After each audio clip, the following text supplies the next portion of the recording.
Welcome back to 10-Minute Timelines, November 22nd, 1963. This date remains seared into the collective memory of America. It was the day John F. Kennedy, the 35th President of the United States, was assassinated. The young and charismatic leader was tragically cut down in his prime. This event shook the nation to its core. The assassination took place in Dallas, Texas. Kennedy was there for a political visit. He was accompanied by his wife, Jacqueline Kennedy. The couple rode in a motorcade through the streets of Dallas. Crowds gathered to cheer for their beloved president. However, a tragedy was about to unfold that would leave a permanent scar on American history. The assassination of John F. Kennedy remains one of the most shocking and consequential events in American history. The presidential motorcade made its way through the streets of Dallas. It was a bright and sunny day. Kennedy and his wife Jacqueline beamed at the crowds. They rode in an open-top limousine. This made them visible to the cheering crowds, but it also left them vulnerable. As the motorcade passed through Dealey Plaza, shots rang out. The sound was unmistakable. Gunfire shattered the air, piercing the cheers and laughter. People froze, unsure of what was happening.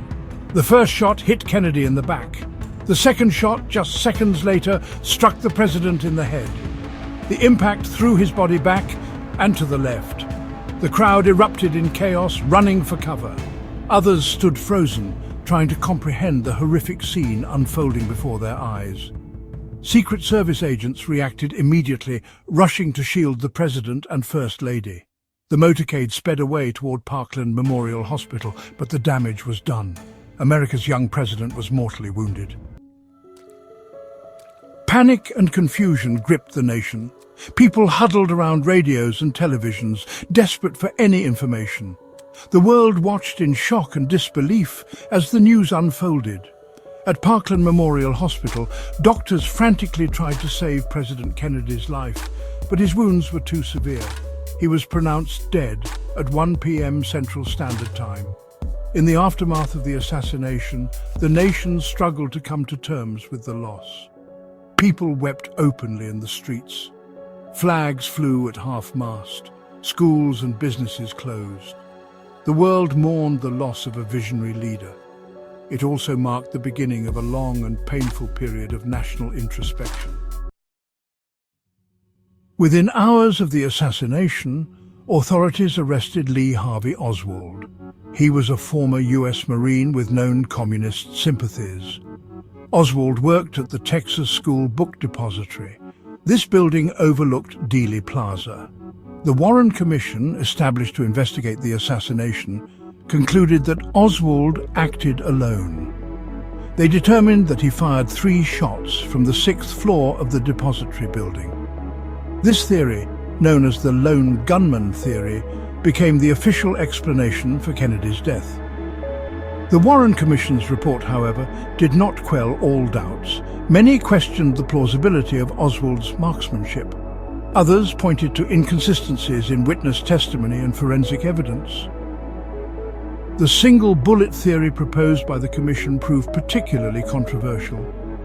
It suggested that one bullet passed through Kennedy's neck, exited his throat, and then struck Texas Governor John Connally, who was riding in the same car. The Warren Commission's findings, despite their thoroughness, failed to satisfy everyone. Critics pointed to several inconsistencies and unanswered questions.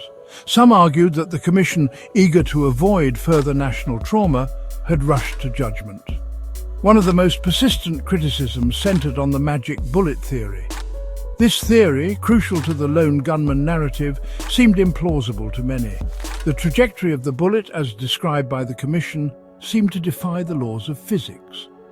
Furthermore, several witnesses claimed to have heard shots coming from the grassy knoll, a small hill situated in front of the motorcade.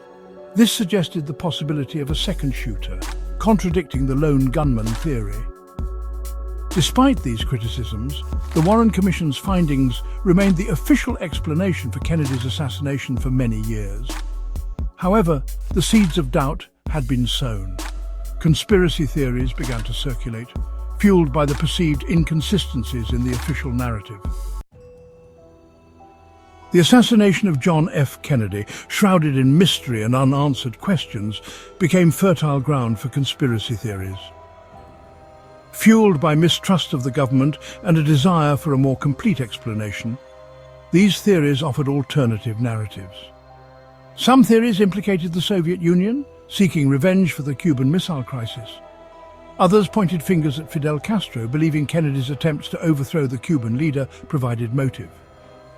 Organized crime, with its alleged ties to the Kennedy family, also became a suspect. Some even believed that Vice President Lyndon B. Johnson, who ascended to the presidency after Kennedy's death, was involved in a power grab. The release of the Zapruder film in 1975, a home movie that captured the assassination in gruesome detail, further fueled speculation. The film appeared to show Kennedy's head moving violently backward, suggesting a shot from the front, not the rear.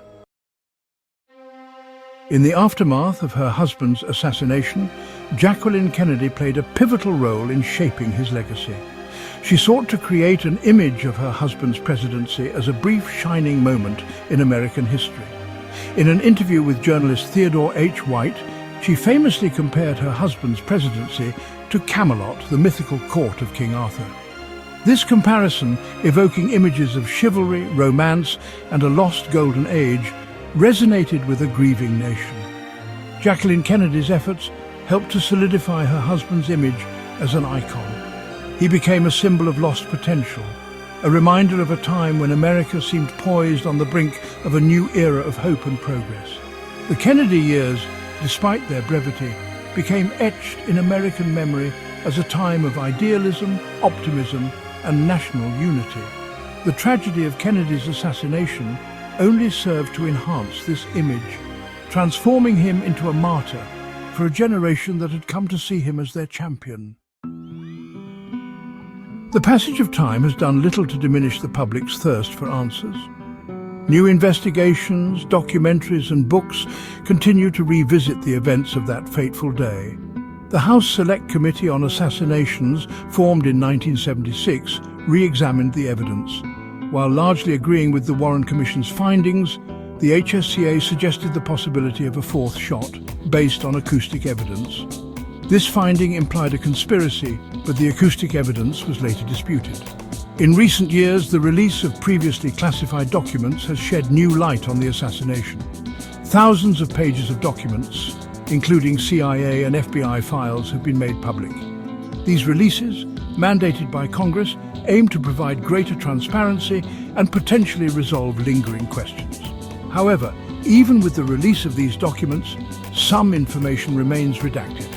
This continued secrecy, while often attributed to national security concerns, fuels speculation and conspiracy theories.